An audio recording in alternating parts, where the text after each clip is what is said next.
네, 오늘 장 랭킹5 시작해 보도록 하겠습니다. 오늘 호재로 봐야 되는 건지 악재로 봐야 되는 건지 조금은 혼란스러운 키워드도 많은데요. 오늘 깔끔하게 정리 받아보도록 하겠습니다. 함께 해주실 두 분은요. 헤르메스탁 하창한 본부장, 유스탁 유창희 대표입니다. 두 분 모두 어서 오십시오. 안녕하십니까. 안녕하세요. 자, 오늘도 5가지 키워드 놓고 시작에 대한 이야기 풀어가 보도록 하겠습니다.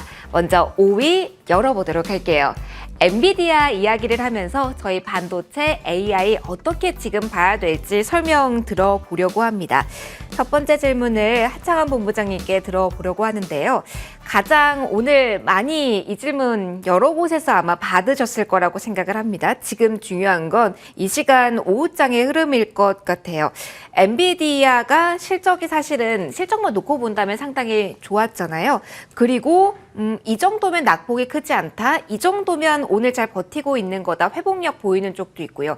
그런 의미에서 이걸 무조건 악재로만 해석을 해야 되는 건지 일단 정규장에서의 흐름을 저희가 본 것이 아니기 때문에 시간의 반응 이후 우리 증시 이렇게 반응합니다. 어떻게 지금은 관련주 봐야 될까요?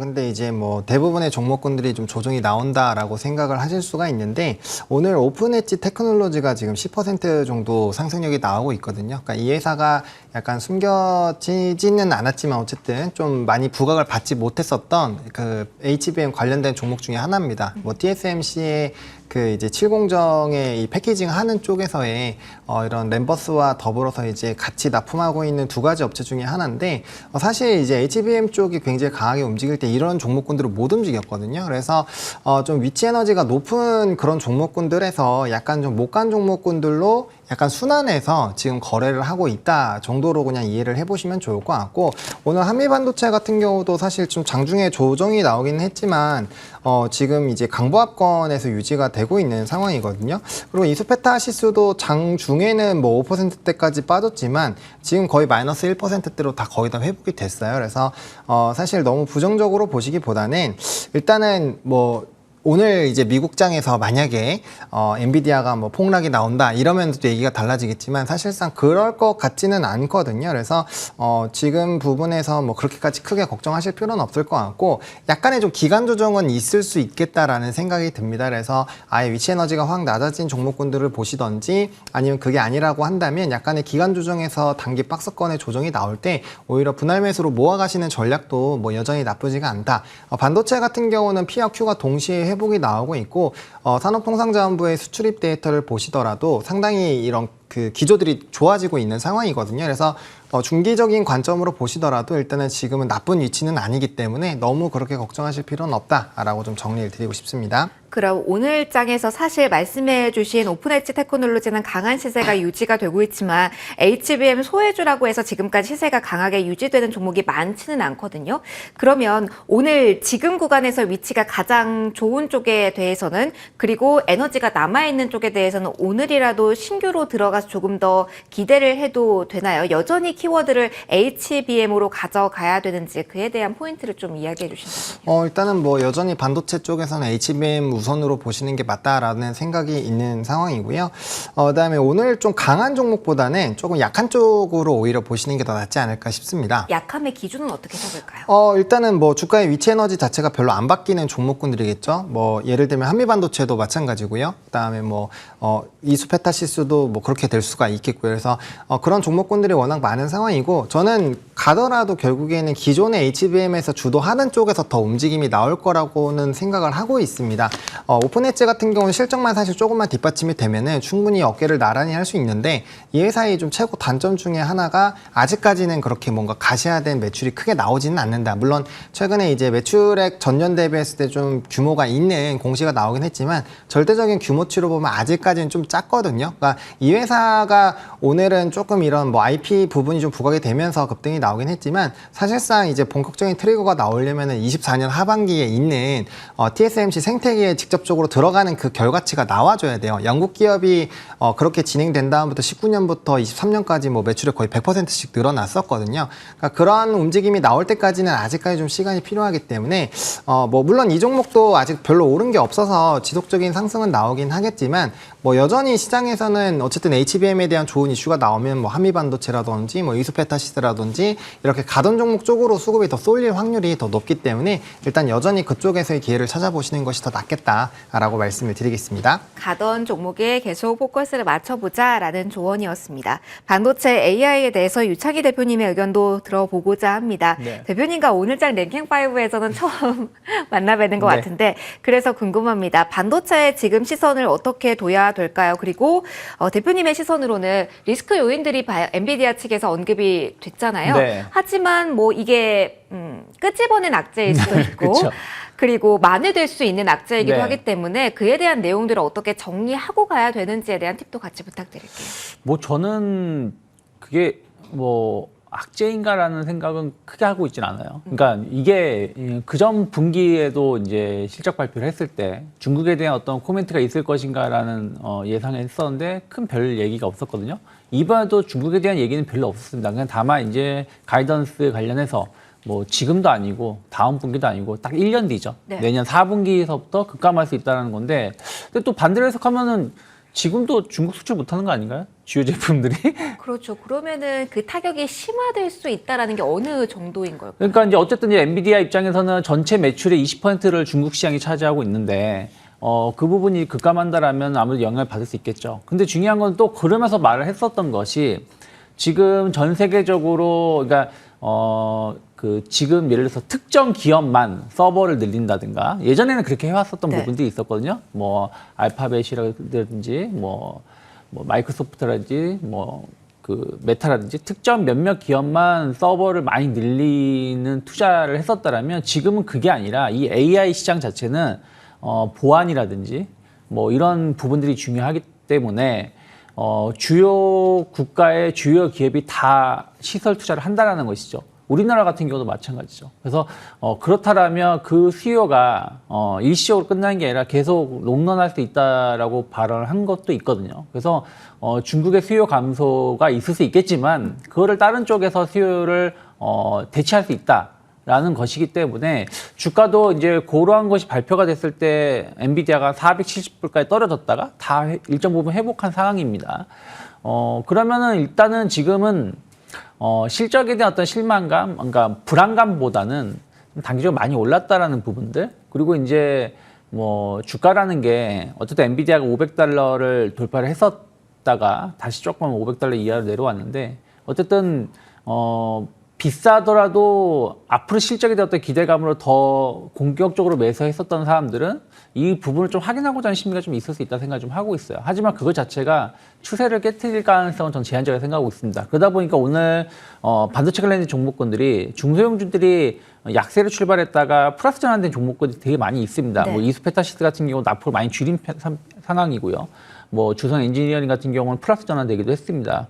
그리고 삼성전자 같은 경우도 플러스까지는 아니지만 뭐 거의 보합권까지 올라온 부분들, 그리고 외국인들 수급을 보신다라면은 오늘 선물 쪽에서 강한 매수가 유입되고 있어요. 물론 주식 쪽에서는 큰 매수는 아니지만 어쨌든 선물 쪽에 강한 매수가 들어오고 있다는 얘기는 내일이나 내일 모레 시장에 대해서 그렇게 부정적으로 생각하지 않는다라는 것이고, 그 얘기는 또 뭐 꼭 연동된다고 100% 말씀드릴 수는 없지만 미국 시장에 대해서도 부정적으로 생각하지 않으니까 시장을 이렇게 떠받치고 있는 것이 아닌가 생각하고 있습니다. 그러면은 만약에 미국장의 반응을 보고 비중을 늘리거나 신규로 진입을 하고 싶으신 분들의 경우에는 오늘 밤의 상황을 일단 확인하는 게 좋을까요? 엔비디아뿐만이 아니라 다른 뭐 마이크로소프트나 같이 H뱅 키워드로 움직이는 쪽에 대한 반응을 확인하는 게 조금 더 돌다리를 두드려가는 전략이 될지요. 뭐 저는 뭐 그것도 나쁘지 않다 생각하고 있고요. 아니면 뭐 오늘 같은 경우 뭐 매수해보는 것도 나쁘지 않다. 그러니까 어쨌든 시장 자체가 무너질, 뭐 예를 들어서 지난 10월, 9월 달처럼 시장이 무너질 가능성은 전 적게 보고 있기 때문에 최소한 11월 달 한 달만큼은 그렇기 때문에 지금은 확인하고 매수하기보다는 뭐 긍정적인 뷰가 있다라면 먼저 좀 선진입하는 것도 나쁘지 않다 생각을 좀 하고 있습니다. 긍정적으로 전망이 쏠리고 있다라는 데 조금 더 무게를 실어 주셨습니다. 5위에서 반도체 AI 묶어서 살펴봤고요. 다음 이슈 확인해 보도록 하겠습니다. 힘이 약간은 빠지긴 했지만 로봇에 대해서 이야기를 해보려고 하는데요.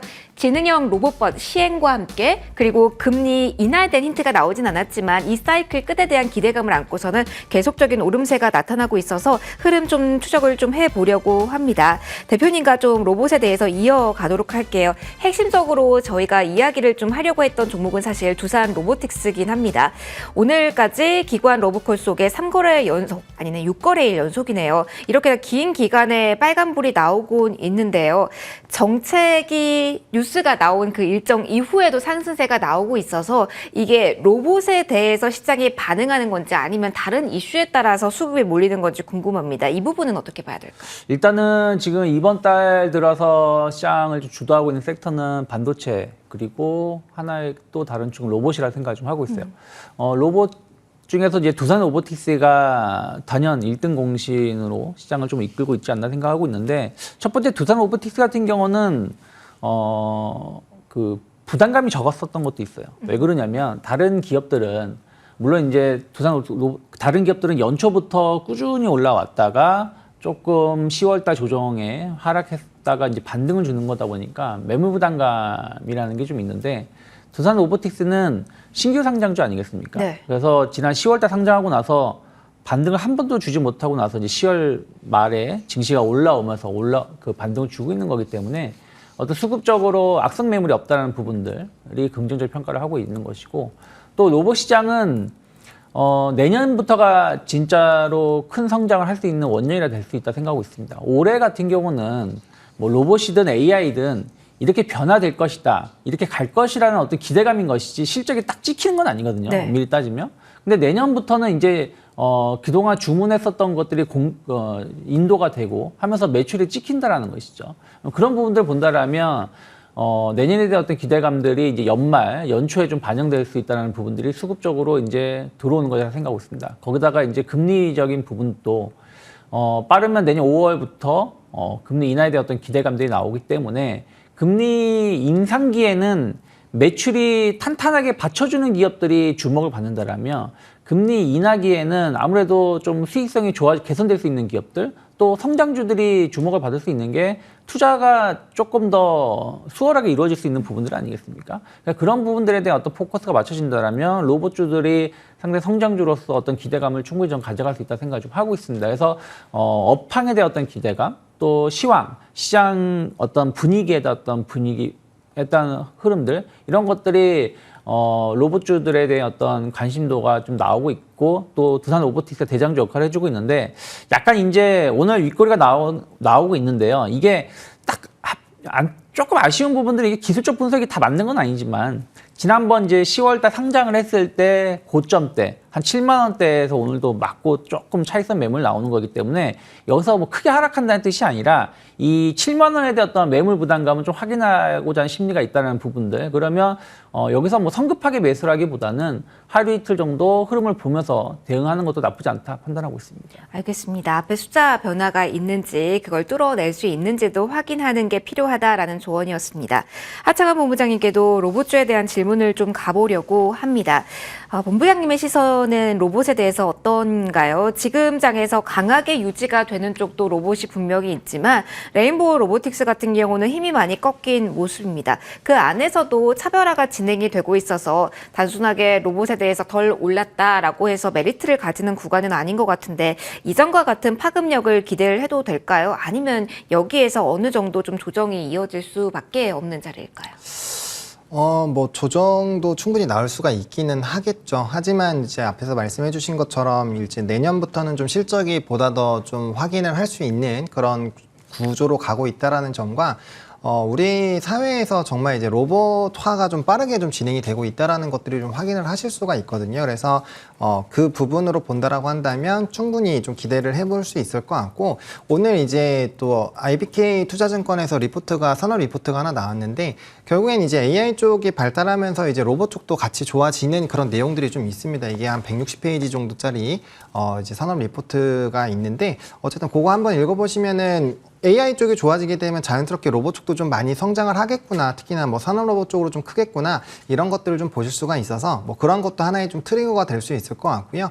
오늘은 이제 로봇 자체에 뭔가 트리거가 있었다라기보다는 최근에 신규 상장주들이 굉장히 좀 핫하게 움직이고 있거든요. 네. 오늘 뭐 에코아이도 엄청나게 급등이 나왔고 뭐 이제 에코프로 머티 같은 경우는 오늘 장중에 뭐 10만 원대 뚫어주면서 또 기염을 토했죠. 그래서 두산 로보틱스도 좀 비슷한 계열에서의 약간의 좀 수급 쏠림들이 일부 나타났고 이게 이제 같이 좀 엮이면서 이 로봇주들의 상승을 좀 끌어낸 것이 아닌가라고 생각을 하고 있거든요. 왜 그러냐면은 원래 이제 두산 로보틱스가 강하게 움직이면 레인보우 로보틱스가 움직이면서 좀 같은 로봇주들이 연계가 되는데 오늘은 좀 그게 좀 약했어요. 그러다 보니까 개별주만 뭔가 이렇게 독보적으로 올라갈 만한 요인은 없었다라는 생각으로 본다면 오늘 신규 상장주에 대한 이런 수급 부분들도 좀 사실 배제할 수 없겠다라고 좀 이해를 해보시면 좋을 것 같습니다. 그럼 다음 키워드로 넘어가서 조금 더 자세하게 새내기 주에 대한 키워드를 언급드려 보도록 하겠습니다. 사실 저희가 키워드는 2차 전지를 뽑아봤고요. 에코프로 머티 이야기를 하려고 합니다. 오늘 장 하루 동안의 움직임을 먼저 확인하고 이야기를 시작을 해야 될 것 같은데요. 오늘 시장에서 움직인 지 4거래일째입니다. 오늘 오전만 하더라도 10만 원 선 뚫어내면서 12%의 강세를 보인 이 종목인데요. 오늘 오후장 저희 방송 들어와서 하락 전환이 되면서 지금은 하락폭을 기피하고 있는 모습, 호가창이 상당히 분주하게 움직임이 나오고 있습니다. 3.8% 정도의 하락률로 변동수가 지금 큰 하루 동안의 움직임인데요. 여기에서 또 다른 이야기를 이어가 보도록 하죠.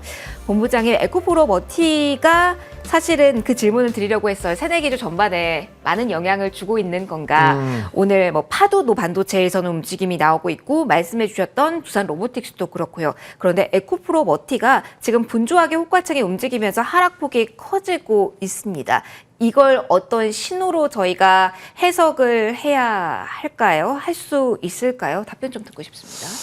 사실 뭐 지금 이건 완전 수급 논리로 움직이고 있는 상황이어서 뭐 충분히 이렇게 조정이 나오다가 또 갑자기 뭐 내일 되면 또 이제 두 자릿수 급등이 나올 수도 있는 상황이거든요. 왜냐하면 아시겠지만 유통 주식수 자체가 굉장히 적습니다. 해봐야 뭐 한 15% 정도밖에 되지 않기 때문에 그 기존 주주가 2.5%고 공모 주주가 13.6%죠. 그러니까 사실상 유통 주식수가 굉장히 좀 적다라고 보시면 좋을 것 같습니다. 그래서 언제든지 변동성은 나올 수 있는 상황이고 지금 에코프로 머티가 시가총액이 지금 6조가 넘어가는 상황이기 때문에 그러면은 이제 다들 뭐 알고 계시겠지만 이제 그 편입되는 지금 딱 51위인 거죠? 그렇죠. 네. 지금 왔다 갔다 하고 있기 때문에 여기서 사실 조금만 힘내줘서 이제 15거래를 유지를 하게 되면은 패시브 자금이 엄청나게 들어올 수 있는 상황이거든요. 그래서 그런 부분에서 그런 시그널로 간다라고 한다면 사실상 나중에 추후에는 외국인 기관한테 물량 넘기면서 나올 수 있는 상황이어서 이거는 지금 뭐 그 단기간에 이런 약간의 조정을 너무 부정적으로 보기보다는 지금 어쨌든 이런 패시브 연기금은 어쨌든 들어와야 되는 상황이기 때문에 그런 수급적인 부분들이 좀 더 강하게 유지가 될 수 있는 상황이다라고 보시는 게 맞고요. 그리고 에코프로 머티가 지금 비싸냐 안 비싸냐는 사실 중요하지 않습니다. 왜냐하면 지금 이 앞서 말씀드린 그 수급 논리로 진행이 된다라고 한다면 사실상 주가가 단기적으로는 굉장히 또 많이 추가적으로 올라갈 수가 있는 상황이거든요. 그래서 사실상 좀 적정 주가를 보시는 것은 6개월이 지나면 이제 보호예수 물량 한 20% 정도가 더 풀리는데 그때 풀리고 이제 이 내년 1분기 정도의 이런 흐름들을 보시면서 그 다음에 이제 뭐 앞으로의 매출액과 영업이익 늘어나는 거에서 적정 주가를 산출하는 것이 맞지 지금 시점에서 딱 신규 상장에서 이렇게 수급 쏠려가지고 급등이 나오고 있는데 여기서 뭐 이게 지금 비싸다 이런 거는 크게 의미는 없다라고 생각을 하고 있습니다. 수급 논리가 우선하는 상황이라고 이야기를 해주셨고요. 앞서 패시브 자금 대량으로 유입될 수 있다라는 이야기를 해주셨는데 신규 상장이 된 이후에 15 영업일 동안에 시총 상위 50위 안에 든 게 유지가 되면 코스피 200 특례 편입 조건이 되기 때문에 조건이 성립된 이후의 흐름을 그에 대한 조언을 주신 거라는 걸 참고를 좀 해주시고요. 계속 좀 이어가서 대표님의 의견도 들어보도록 하겠습니다. 그러면 에코프로 머티의 지금 움직이는 수급 논리는 기준점을 저희가 개인들이 여전히 2차 전지에 대해서 뜨겁게 반응하는 그 분위기는 이어지고 있다라는 거에 힌트를 얻어야 되는 건지 아니면 계속 저희가 언급을 하고 있지만 유통 주식 수가 적다라는 부분에 지금 장세에서 몰린 개인 투자자의 수급이란 논리로 해석을 해야 되는 건지 여기부터 좀 정리를 해주시면 좋을 것 같아요. 뭐 여러 가지 요소들이 좀 섞여 있다 생각을 좀 하고 있어요. 일단은 뭐 유통 주식 수가 적고 또 여기 기관 투자자들도 단기에 주식 매도하지 않겠다. 뭐 이런 뭐 얘기도 했었던 부분들이 좀 있었죠. 그리고 원래는 이제 에코프로버티가 흥행을 실패할 거라 생각을 하고 있었죠. 실패였다고 해도 되나요? 그렇죠. 뭐 그러니까 그러려고 생각을 하고 있었는데 이제 허를 찔린 거죠. 가끔 이제 보면은 두산 오브틱스 같은 경우도 흥행은 성공한 거 아니겠습니까? 그렇죠. 근데 주가는 상장하고 나서 오히려 하락을 했었던 것처럼 이 주식의 방향이라는 게 모든 사람이 생각하는 것만큼의 움직임은 나오는 건 아니다 생각을 좀 하고 있어요. 다만 저는 에코프로버티는 비싸다고 생각을 좀 하고 있습니다. 단언컨대 뭐 수급의 논리에 의해서 올라올 수 있는 부분들도 한계에 좀 어느 정도 도달했다 생각을 좀 하고 있고요. 왜 그러냐면 지금 2차 전지 시장에 대해서 어떤 성장 둔화에 대한 우려감들은 계속해서 체크를 해야 되는 거거든요. 어저께 이제 테슬라가 장중에 한 3% 이상 올라왔다가 물론 2% 상승으로 마감을 했지만 그 이유가 뭐냐면 포드의 전기차 시장이 둔화될 수 있다. 네. 그래서 뭐 약간 공장 뭐 시애틀하고 공장도 좀 뒤로 미룰 것이고 이런 얘기가 나오는데 이거의 반사이익을 테슬라가 가져갈 수 있다는 기대감이 올라간 거거든요. 실적이 좋아진 게 아니라 한마디로 시장 파이가 더 커진다는 게 아니라 시장 파이는 줄어들거나 혹은 그대로인데 다른 쪽이 도태되니까 그거를 좀 가져갈 수 있다는 기대감이 올라갔다는 얘기예요. 그러면 여전히 뭔가가 그 전기차 시장이 계속 성장한다라는 모멘텀이 나오기 전까지는 뭐 관련된 기업들은 계속 관련된 노이즈가 계속 나올 수밖에 없지 않을까 생각을 좀 하고 있습니다. 그리고 저는 뭐 특례 편입은 조금 더 체크해야 되는 게 특례 편입이 꼭 시가총액으로 결정되는 건 아니에요. 그러니까 그 업종에 그 섹터에 시가총액하고 또 현재 등록되어 있는 기업하고 어떤 비교성 이런 것도 되어 있는 부분들이라서 특례 편입에 대한 어떤 기대감들도 클 수 있겠습니다만은 또 무조건 되는 건 아니다. 그래서 단기적으로 어쨌든 상장하고 나서 지금 주가가 많이 올라왔고 지금 10만 원 11만 원에 됐던 뭐 조정이 물론 뭐 내일 모레 다시 더 전 올라갈 수도 있다고 보고 있지만 일단은 고점에서 크게 밀렸을 때는 한 번 정도는 방향성을 확인해야 된다. 특히 신규 상장주잖아요. 신규 상장주 같은 경우 한번 고점을 찍고 또 밀리면 또 크게 밀리는 경우도 있기 때문에 그런 것을 좀 종합적으로 봐야 되지 않을까 판단하고 있습니다. 대표님 그러면 짧게만요. 2차 전지에 대해서는 지금 말씀해 주신 이야기를 쭉 들으니까 호재가 크게 반영될 수 있는 상황은 나오더라도 아닌 듯한데 그렇다면 지금 구간에는 관망이 이쪽 섹터는 최선이라는 시선이실지 아니면 여기서 힌트를 조금 얻어봐서 트레이딩 가능 영역에 있는 종목들은 좀 된다라는 조언을 주실지 어떻게 지금은 방향성 보고 계실까요? 뭐 지금은 약간 이제 순환매가 계속 발생을 한다라면 뭐 좀 조정이 나왔을 때 뭐 단기 트레이딩 관점에서 매수는 가능하다 생각을 좀 하고 있습니다. 하지만 그 조정이라는 기준이 기업마다 좀 다를 수 있지 않을까 생각을 좀 하고 있고요. 그래서 저는 조금 2차 전지 쪽은 최근에 보면은 뭐 SKC라든지 뭐 이런 기업들 쪽이 조금 더 주가 흐름들이 조금 뻗어 나가려고 하고 있는 모습을 네. 보여주고 있거든요. 그러니까 조금 그렇게 하면서 좀 이렇게 좀 뻗어 나가려고 하는 기업을 선별해서 대응하신다라면 좋겠지만 뭐 예전에 좋았으니까 앞으로 좋아지겠지 하면서 좀 많이 하락하고 있는 기업을 좀 매수했을 때는 생각했었던 것보다는 수익이 좀 저조할 수 있지 않을까 생각하고 있습니다. 그때는 좋았다고 하더라도 지금은 안 좋을 수 있으니까 네. 꼭 그 흐름들을 체크하시면 좋겠다라는 코멘트까지 받아봤습니다. 2위 키워드로 넘어가도록 할게요. 오늘 오전부터 강해서요. 묶어서 좀 이슈를 살펴보려고 하는데요. 조선주와 함께 해운주의 흐름을 보려고 합니다. 신조선가 보시면서 이제 시기가 또 한 번 왔나? 이렇게 생각을 많이 하실 것 같은데 일단 조선 쪽에 대한 이야기를 좀 시작을 해볼까 합니다. 하창한 본부장님께 질문을 드릴게요. 좋았던 상반기 그리고 잘 모르겠는 하반기가 진행이 되고 있는 것 같은데 오늘 일단 성격상으로 놓고 본다면 일단 저희가 주제 뭐 신조선가 올려놓기도 했고 수조에 대해서도 여러 이야기가 나오고 있지만 낙폭 과대 성격이 강하다라고 봐야 될까요? 아니면 조금 더 뜯어봐서 실적, 체력이 강해지는지에 포커스를 맞춰도 되는 흐름일까요?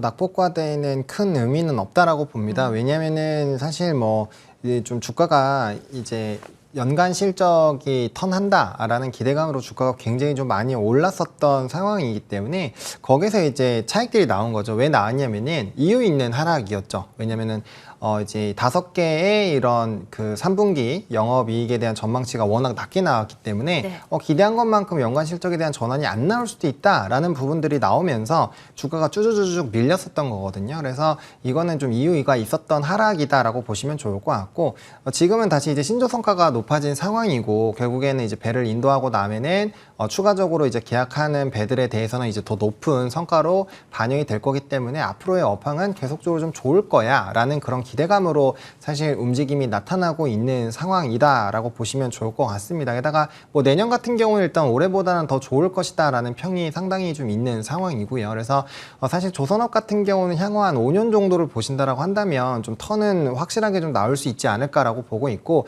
그게 이제 국제회사기구에서 계속적인 환경 규제를 진행을 하고 있는 상황이고 그게 올해도 더 강화가 됐습니다. 그래서 노선박들은 이제 교체를 안 하면 버틸 수가 없어요. 아예 운행 자체를 못 한다고 보시면 됩니다. 그리고 뭐 이제 스크러버라든지 이런 탈항 장치로는 대처가 안 되기 때문에 그건 이제 입항을 거절을 받을 수가 네. 있거든요. 이제 요 항만 이제 항구 앞쪽에 바다에다가 이제 이 오염 물질들이 나가기 때문에 그래서 결국엔 LNG선이나 뭐 이런 추가적인 이런 친조선 친재생 관련된 이런 조선 쪽으로 가야 되는데 거기가 이제 더 오히려 가격적인 메리트가 있다라는 거죠. 그래서 가격적인 부분에서 메리트가 충분히 있을 건데 또 안 좋은 뉴스도 하나가 있죠.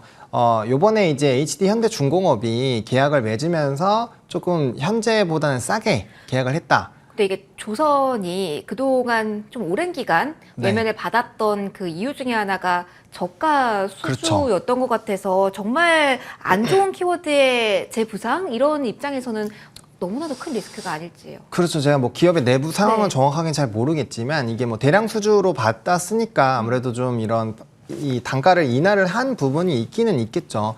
근데 이제 그 부분에서 어쨌든 다른 기업들에게도 약간의 좀 찬물을 끼얹은 게 있고 이게 어떻게 보면 신조 성과는 올라갔는데 거기에 맞지 못하는 움직임이 나타났기 때문에 해당 부분이 또 한 번 정도는 발목을 잡을 수 있지 않을까 싶거든요. 그리고 이제 뭐 아시겠지만 인력난이나 이런 부분들은 계속적으로 발목을 잡고 있는 이슈이기 때문에 그런 것들도 한 번 정도는 고민을 해보실 필요가 있겠다라고 정리 드리겠습니다. 이쪽은 계속 어려운 것 같아요. 조선에 대한 이야기 들어봤고요. 해운에 대해서도 잠깐 브리핑 듣고 넘어가도록 하겠습니다. 유차계 대표님 해운도 봐주세요. 본입찰 HMM 내일 일정이 있어서 관련해서 무언가 해운 내에서의 변화를 염두에도 되는 시점인지 아니면은 오늘 단기적으로 봐야 되는지 조언 주신다면요.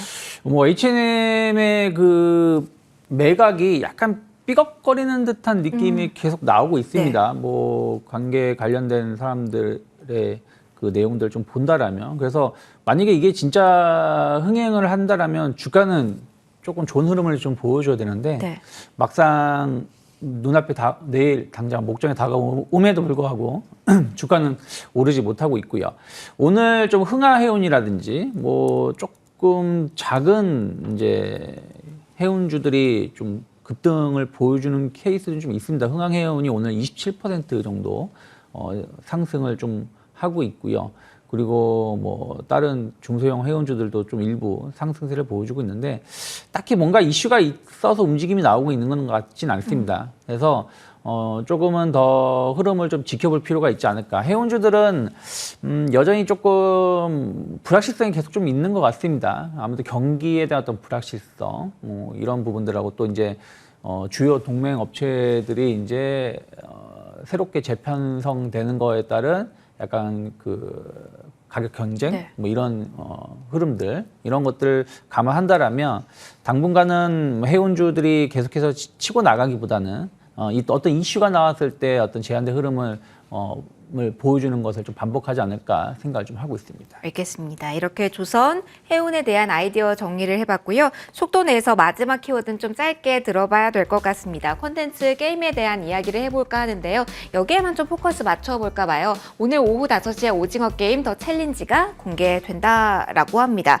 콘텐츠가 강한 건 아니지만 일정 따라서 무언가 반응을 일으키지 않을까 이런 전략을 세워보는 건 어떨까 고민되실 것 같아서요. 하창하 본부장님 짧게 이야기 들려주세요. 소외주가 돌아가면서 이슈 있을 때마다 움직여서요. 콘텐츠 역시 비슷한 맥락 기대해도 될까요? 아니면 다른 시선 필요할까요?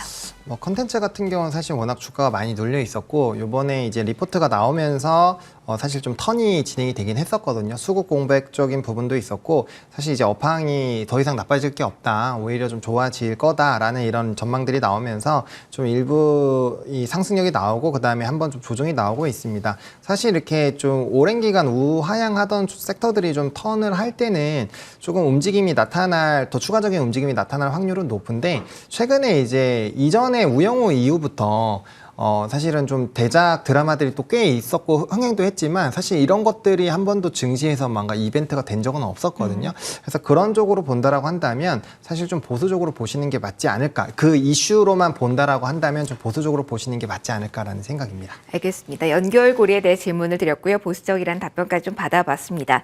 저희 이제 원픽 간략하게 들어보고 코너 마무리하도록 할게요. 이어서 하창한 본부장님의 원픽 먼저 들어보도록 하겠습니다. 어떤 종목 핵심적으로 저희 공략해 볼까요? 네, SPG라는 종목을 들고 왔습니다. 네. 아무래도 감속기로 좀 다들 알고 계실 텐데요. 국내에서는 뭐 SBB테크랑 SPG 두 개 회사가 있다라고 보시면 좋죠. 그래서 하모닉 감속기 쪽을 또 이제 자체 개발에 성공을 한 업체고 결국에는 이제 감속기가 로봇 산업에서의 이런 가지는 원가율이 좀 높다 보니까 계속적으로 좀 이슈가 되지 않을까라고 보고 있고 앞으로 이런 로봇에 대한 출하량 자체가 많이 늘어난다라는 관점으로 본다면 결국에는 이제 큰 비용을 차지하는 그런 쪽이나 이제 원가를 절감하는 쪽에 대한 기대감이 높아질 수밖에 없거든요. 그래서 그 안에서 SPG가 또 일정한 가격대에서 정말 좀 지지가 잘 나오거든요. 이 종목이 25,000원부터 28,000원대까지 거의 뚫리지 않는 벽처럼 만들어 놨습니다. 그래서 이 가격이 뚫리지 않는 상태에서 또 자리를 만들면서 상승력이 나오고 있기 때문에 로봇 산업을 좀 긍정적으로 보신다라고 한다면 충분히 이 종목도 관심 있게 보시면 어떨까 싶습니다. 가격 전략 어떻게 가져갈까요? 네, 가격 전략 같은 경우는 매수 같은 경우 오늘 좀 급등이 나와서 31,200원부터 32,800원까지 좀 분할 매수 관점으로 보시면 좋을 것 같고요. 목표가는 일자로 37,000원을 조금 짧게 잡기는 했지만 사실상 뭐 좀 중기적인 관점 이상으로 본다면 4만 원대에 충분히 보실 수 있다라고 보시면 좋을 것 같고 손절 라인 같은 경우는 28,200원으로 좀 윗박스권 하단 라인으로 좀 일단 설정을 해보겠습니다. 네, 이어서 유창희 대표님께도 같은 질문 드릴게요. 원픽 어떤 종목으로 선정해 주셨을까요? 네, 저는 뭐 AI 반도체 뭐 이런 쪽으로 본다면 아비코전자 좀 주목해 볼 수 있지 않을까 생각 네. 좀 하고 있어요. 물론 아비코전자는 뭐 HBM이나 뭐 이런 쪽하고 연관성은 조금 떨어지긴 합니다만은 어쨌든 DDR5 관련해 가지고 계속해서 이제는 기존 서버형에서 IT 제품용 뭐 노트북이 됐든 모바일 버전이 됐든 이쪽을 커질 거라는 것이죠. 내년이 상당히 DDR5가 실생활 그 일반 IT 제품에 많이 적용될 가능성이 높다 생각 좀 하고 있고요. 또 하나가 이제 삼성전자라든지 애플 중심으로 해서 이제 온 디바이스 AI 쪽에 상당히 좀 집중을 할 가능성이 높다 생각 좀 하고 있어요. 그러면 그 IT 제품의 어떤 그 체계가 좀 변화가 될 수가 있고 그런 부분들 관련해서 아비코전자가 좀 수혜를 입을 수 있다 생각 좀 하고 있습니다. 그래서 아직은 이쪽이 상대적으로는 이제 뭐 HBM이라든지 이쪽에 대비해서는 조금 관심은 떨어지지만 저는 내년 초로 갈수록 관심도 좀 높아질 수 있다고 본다라면 아비코전자는 상당히 주목해 볼 만한 위치가 아닐까 생각을 하고 있어요. 그래서 최근에 에너지를 좀 모으고 있다라면 15,000원이면 무너지지 않는다라면 분할 매수해 볼 수 있다 생각하고 있고요. 일단 단기적으로는 직전 고점대 한 18,000원 정도 목표가 열어놓고 있습니다. 알겠습니다. 두 분의 원픽까지 들어봤습니다. 여기서 오늘 마무리 짓도록 하겠습니다. 헤르메스탁 하창한 본부장 유스타 유창희 대표와 함께했습니다. 지금까지 오늘장 랭킹5 함께하셨습니다. 고맙습니다. 고맙습니다. 감사합니다.